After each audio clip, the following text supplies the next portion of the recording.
Lorito. Apelido ako kasi po 76 na karong ako lang di ko manambal. Ang manambal nga akong apuhan na ang ito akong anahan.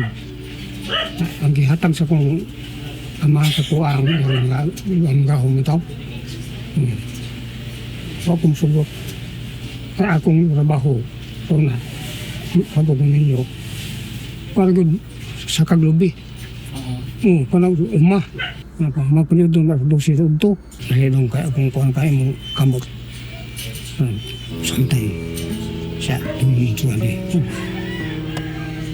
Tumumunsuan na siya. Naanam siya. Makadala ka doon. Iunay ko sa pambuhan na usang kuhan ng tayo nga dala. Siya, makadala ka. Kaya ako mga gamit. Nangatag siya niya. Nakapanambal ka. O dili, uy. So, kung nambal tayo. Sa bungiro ko tayo, ngayon. Inyo harnay. Dili, ito nga lang. Natambal ko, kung dili ko yung ilado. Kung katunayan na tayo mga kalinturahon, maluo ko mga bata, nadakong tayo.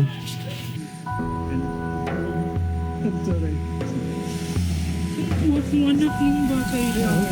Katuig na siya sa seminaryo nung niya iniguman. Iniguman nung maligo, iniguman. Amutong pa po ano.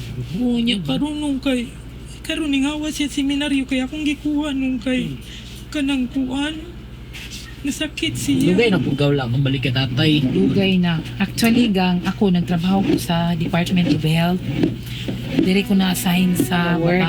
Karon, kanimang gud akong anak sa una gamay pa nasakit pod. 3 weeks mi sa Davao Doc, tanang laboratory, tanang kwan. Wala gid siya na ayo. So gidala na ko siya diri kay tatay. Mga kaduhan akong balik na ayo man akong anak. Oh. So Lugay karon na to, te. lugay na akong anak ato is 5 years old. Kailan na edad ka ron? Karon 20 akong anak. No. Walang anong buwan. Tapos, napuyo lang akong lana. Pahin doon ko naman, ano? Hulihan man. Ito ang mga tao, sige nang ari-ari diri. Sige nang ari. Pagtayan ko ng tambal. Saling yung ta. Wala arang sa, tanang mga gamit, pinagis mga doktor, at mga himan nila at mga medisina. Sa umapod, ang pag-ampo nato sa labang mga gahon. Ay mong pasalamat sa kuwa. Kaya ako, hindi ko manambal. Yari ko na diri, nagpatabang sa kuwa. Pero ako, nagsampit mo ko sa labaw ng hanggang. Ituan niya ang giya. Huwag kay gahom. Tagang kagiya sa Ginoo nga, makaayo ka, ayaw yung ikaw. Ito, ato na, ayaw na. Nagsigsige naman mga tao. Manultima sila, manultiman. Ito na, lagi kayong lugar. Surigao, Sambuanga. Suito, ang papanuntan, suito sa kuwa. Silingan ko din na. Bato din siya kitay. Mori. Na ato ko Manila. O, hayrong sa Manila. At doon na po, Manila. So, tagsaksimana ko dito. Ikaw ang mga dito. O, di, parang ko. Dalang ko, kaya libre ma kung ticket. Sa plano. Saksimana. Napag-abot to, daghang kayong tao. Nagpatambal. Ihayalag ko ang mga bata, tugos. Nakarwa ko lang kuanan. Tara. Hulihan mo po. Ito nga matawang tapo. Ang ako lang gahong na mag-hangyo. Hantol nga sisigi na. Ilado kayo ko diri.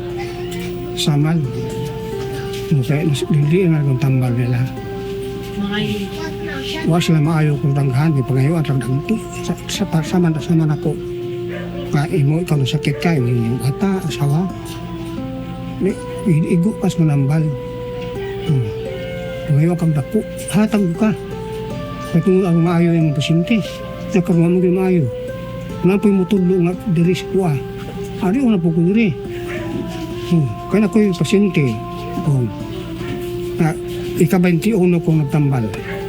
Ikan sa doktor, ikan sa medisal. Ika-21 ka nagtambal.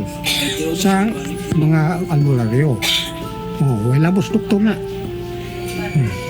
di na mo tuot yung amahan. Maayo pa yung anak. Tambalan ako na pero ano ako naman ang pag-ampo. Kaya ikaw, kaya ng anak, sakit ang mura ang anak, ampo ka. Kung ka na, mura ng duwa ang atong trabaho ba? Kaya maulian man. Sige na, tatang taon ka na. Bisa gabiin ako. Kung wari ko din Ako si Josephine Almendras, lumulupyo diri sa Purok 6, Markong Bago A. Dugay na mo kapitbahay ni Mang Laurel. Oo, 50 years na. Since birth. So, katong wala pa may gidemolis, silingan na dyan midaan. Diha among balay, diha na po, diha karon gaatbang na po mi. Unsa man pud mo mga experiences? Grabe, lahi dyan siya. Buutan dyan siya, maduulan. Kaya siguro, manabalan. Pero daan na gud mi. Nga suod sa ilahang pamilya, iyang mama, tungbuhi pa. Mura na dyan mig kanang, mura na po siya na po kanang amahan, anak, kanang suod dyan mi kayo, kay tanan-tanan, kung unsay pagkaon na mo, hatag, kung unsay naasa. Kanang, kami dyan, ang ana siya, tulo dyan kabalay, nga murag kuan niya sa mua. Kami dyan ang palangga po niya, nga silingan. Kanang magsakit mi, sa iyaha dyan mi dagan. Diha dyan mi. Nung subay mi, nung kay nag-ana, mga butoy-butoy na mo, na sa iyaha dyan mi magpatambal, na ulian po baya, mga katol-katol. Kana lang dyan siyang kanang murag mga liingon na to mga ingana pero sakit na jud nga siya kanang sa imuha na jud sakit sa imong lawas dili siya makakuan jud ana. Nino! Dang! Sama ka man. Kwarta na na So as chairwoman, kay nakakita, na-jud ka na kanang daghan jud mo dayo para lang sa iyaha. Oo, kay usay na baya jud ko diri no ya mangutana ya daghan uy taghalos man taga Davao. Mato jud siya. Oo, Panabo, Tagum, ana. Halos taga Davao. Kana naging usay silbat sa mga uyab, mga minyo, nga buwagan mo na iyaha. Maski sa babak mangutana mo dira hadapit ilalaw rin kasi po mga akpa diya sa Bards. Ihatod mo diri kay sila ilado naman siya. Hindi mo kanang kondoy. Isang kilo nang yan ang subay. Kanang subay gani mo na iyaha. Kanang subay labi na jud kanang mga uyab. Una ka ng mga buwag ang asawa mauli. Mambuton sa ka na iya anong mauli man. Makonsensya. Muli dagan kay nanagani diya lalaki ha load na hilak na sa iyang atubangan. Huy Ginoo ko na what? Nauli na ay wala na sila yang mga anak kay murag gilumay daw to sa lain pag siya ang nakakuan niya nakanak kanong Laurel load na gud siya hilak na gud siya. Karon nauli baya sila. Kasi yung mga anak mayo nagkuan yang mga anak. Nagay panahon tagaan na siya diya sundalo pud to tagaan siya diya 5,000 anak mga ing-anak lagi 3,000 ako siya gata kay labi nagpasalamat ako'y siman kay kana lagi kung anang katul-katul dito siya nagkuan siya sa barko video ko lang naulian man daw yung katul-katul pag uli anak niya diri dad sinong Laurel og grocery kwarta kay naulian man Video ko lang niya yang gitambalan niya gikuan lang to niya anak gitambalan niya. Yun na, nagpasalamat nga. Ulian man, nagpasalamat. Pag-uli dila, nagdala mag-grocery. Wala yung expert. Wala na yung expert.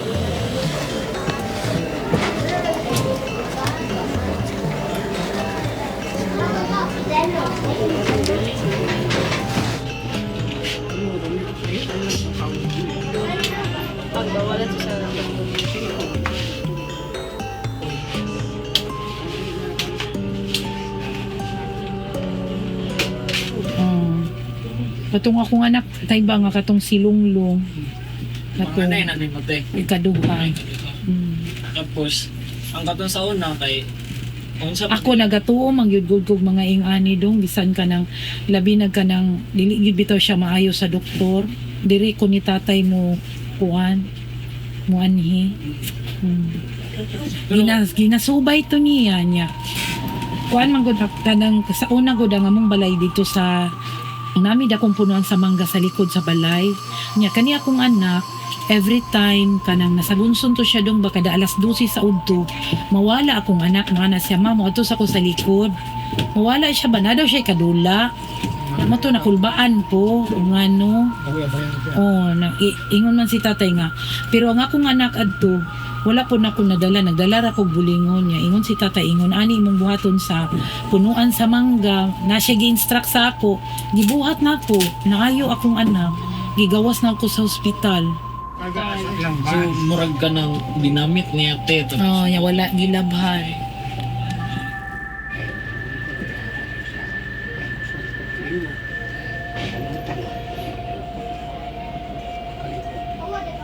Kung sa imong sakit, nga mo tanawon ko. Nga ko tanawon nga atong isi. Sumpah nga. Upat pa buok isi. Buto akong doktor sa kasubay. Kaya sa imong sakit na buwan. Kaya hamangod tambal, magkuha na siya, magkanang na siya pisi, ilambon na niya. Tapos pagulingin manggod, yan mga mga kanang atong subayo ni kung naabay nakasabod, kanawa na siya. Di kanang dayo ka, kanang dayo, inkanto mo mga kuha niya. Mga inkanto mo nga dili makita. Mao na yan, kuan. Mao na yang isubay.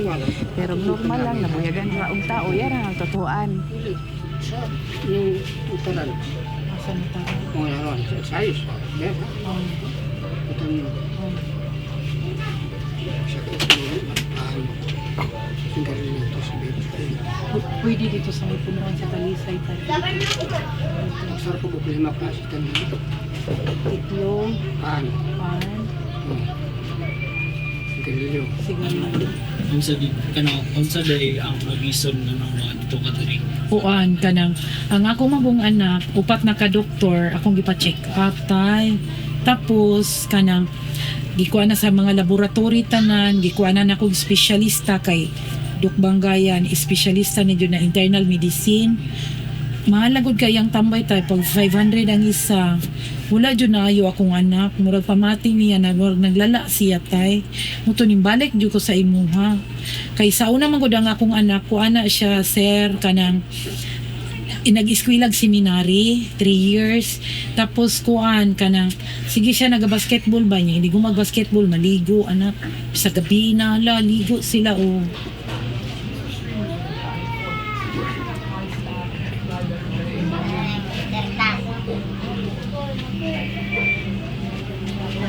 mag-alad ko pan, crispy, sigarilyo pan, crispy, sigarilyo so pag ano pan, crispy, sigarilyo lipstick pantay Sama yung kung kilong ko.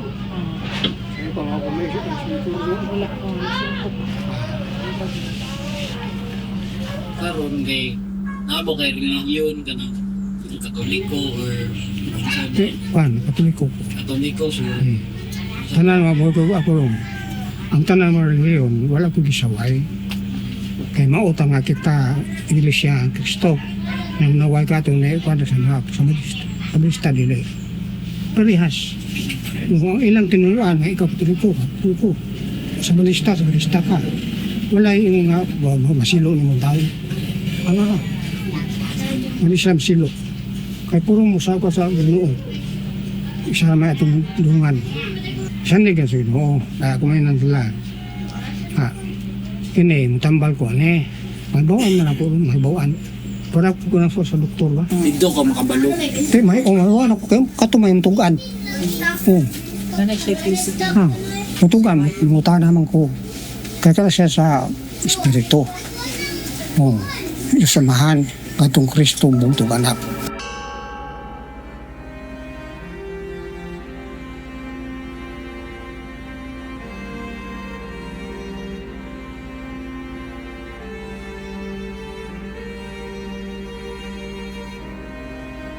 I am Monsignor Paul Quizon. I'm the Vicar General of the Archdiocese of Davao and presently the administrator of the Cathedral Parish here in San Pedro. Why are Filipinos still inclined to believe in traditional or spiritual medicine which pertains to the Balay like Tatay Laurel? They were prominent figures in the past than in the present. And the reason is very simple. In the past, medical facilities, hospitals, and medicines were not accessible as they are right now in the present. I am not familiar with the case of the so-called Tatay Laurel, but it's possible that you have your own belief system. It's possible that you're a Catholic and then practice the so-called faith healing. It's a good thing to discern though, no? Yung bang faith healing practices ni Tatay Laurel is somehow connected with the so-called magic, the so-called paganism. Because if it is along that line, then I would not say that the church would support that. Kada Bernie Santo, nagaadto man na siya mga ingani puno-punuan. Katong Bernie Santo, nagaadto na siya. Iyang burag, i-renew nila ang ilahang kuan ba? I-renew nila. Mo na iting renew sa manambalan ka ng Bernie Santo. Hindi akong sampit. Kapag muna sa akong pungtana nga mutuban, yung sakit. If it's a faith healing that could simply focus on the grace of God to work in the life of people, then that would be something good. Tunang mo salamat sa kuha ko, ay mo pasalamat. Kaya ako, di ko ginoo. At tumusalabaw na makagahon. Pero once people will begin to think that it is only in this way that they will be healed, I would say they're taking a risk. Kanang dinigid bitaw siya maayo sa doktor, diri ko ni tatay mo kuan mo anhi. Kaya naabot ko gidalag diha. 5 na ka Davao Dok, mga ingana na diha. Gidala na po dira, naugian man.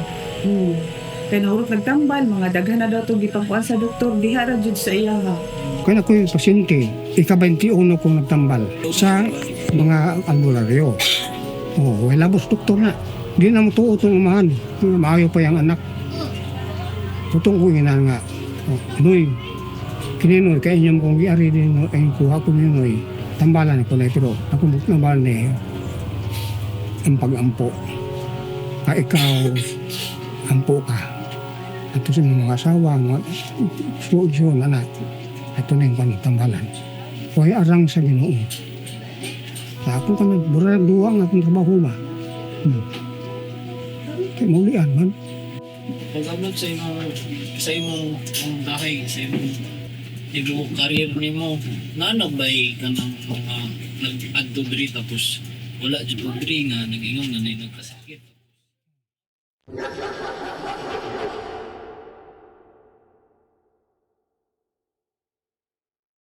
Kami dyan, tanong doon, mga silingan na mo dyan. Kaya wala dyan na ilibog. Wala lang dyan diha lang yun na siya. Maski sa una, tarong pa na siya. Wala dyan na siya kaaway. Wala dyan siya kaaway. Kaya dili man kay balo masuko. Kato iyang asawa buutan punto kayo. Iyang mga anak na, pasagdan lang yun na. Mga lataw, maghukos lang na sa una. Way mga break. Kaya pong asawa sa una, magyaka ra punto, magsigilag rumlon anak ka ng kuan ba, maghimog banig. Di punto kay balo mga saba. So nagka-team sila nga, walay gubot ba kay balo mag-away. Dili jud sila ba, wala lang. Kanang kuan ko kay na sila jud na kanang kuan na marag. Kay kung wala lang jud to napakan iyang asawa og iro, napaakan ba kay wala tutura man gud niya. So kana ing anang gud na klase nga kanang ginapaaka. Dili na siya pwede tambalan lang nimo. Yan naman gito, daghan na nagtambag nga ipa-injection, ay dili, gitambalan na nako. Narabis day ang asawa, di namatay man ang iro, namatay po siya. So dapat unta to gipa-injectionan. Wala man kay gitutuan. Siyempre ka naman ang bala, di ba yan ang usay doktor. Pero na, di pa doktoran dyan na, ako yung nagkuha na ng adad og doktor katong wala na siya kalakaw. Kunong, ginatambagan ako na nung. Mutuo man ta og Bisaya. Wa man dyan mukha na to, di ta mutuo, kung mutuo lang ta. Mutuo po ta doktor kay para kung dili ka maayos sa imuha, maayo di ka sa doktor, mana siya uric ihang sakit. Uric taas kay siya uric. Every one of us is God's instrument, no? But up to what extent are you claiming it would now be the question, no? Because if you say, I am the instrument and I can heal you in your sickness, kinagat ka ng aso, nagkaroon ng rabies, and then you would simply say, I'm in an instrument and I can heal you in your sickness. That would be too much of a risk. So that's the reason why I would say you have to put things into context. Like the priest is an instrument. I can claim to be an instrument, but with certain limitation, because I'm not a doctor. Di mo ko doktor. Nga dili sa kapalag sa kuha. Ang doktor, may lang nga, nabantog ko. Iwa mo kumuwarta. Ako tabang naman. Mga katong pasyente ko nga, mahatag sa kuha, bahala mo. Iwa mo kumangayo ni nga, bagayta ng kandidara. Tag ko, abinin mo kulta ng kadogdre eh. Tinag ko ang kwarta. Wala dyan may ikastorya sa iya about sa iyang life, sa iyang mga anak. Maayo yun siya sa iyang mga anak, tanan, kung naa siya mga naa siya kanang, ay kwarta, siya tanan mo abugar sa iyang mga kuryente, tubig tanan. Mo nang tapukan din siya sa iyang mga anak, wala dyan, nagpuan sa iyang mga anak naa dyan dito, sa iyang kaayo, wala siya ikasawat, wala ikasulti ang mga anak sa iya, maayo yun siya nga pagkasilingan, wala dyan may ikaistorya. The natural approach, the natural thing to do whenever you get sick is always to go to the people who have studied medicine. But while saying this, I would also say this much. You know, physical sickness can sometimes just be the effect of sin, of a lifestyle that is not the will of the Lord. If, for example, you fall into alcoholism, then alcoholism can destroy your lungs, your liver. I mean, the physical sickness can be a result sometimes of a choice that is wrong, that is sinful. For this reason, if you address the cause of sin, you also address the cause of the physical illness. Pero kung meron ka ng physical sickness talaga and it's determined as such, address it properly with the help of medical doctors. You know what? They are also God's gift to us. In the years they have studied in medicine, the grace that the Lord has given to us very concretely, to help us in our condition, our physical condition. To trust the Lord also mean trusting your doctors. Dili mo naman siya kaya pa dili kami mismo nakakuha na yung mga anak ginatambagan na nako kanan dili sa unta siya magpatambal kay hapit kinakaana mo ko usa naman ni sinong yang naong ba miyahok na hasta yung mata dili mo na siya yung anak kay ngano dili baya na siya halos kalakaw magsungkod na baya na siya maglisod ba is anak na baya siya no so ina na ko ayo na jud patambal kaya magpatambal pa man kay kaya sige go anak nang gyapon niya daghan man ang gyapon magpatambal labi na problema sa mga uyab wagan expert jud siya anak Tunang mo salamat sa kuha ko ay mo ko salamat kay ako di ko ginawa at tumos labaw nga magagahon kay igor ako instrumento ako dire tao ako salamat Hanto, tangayo na.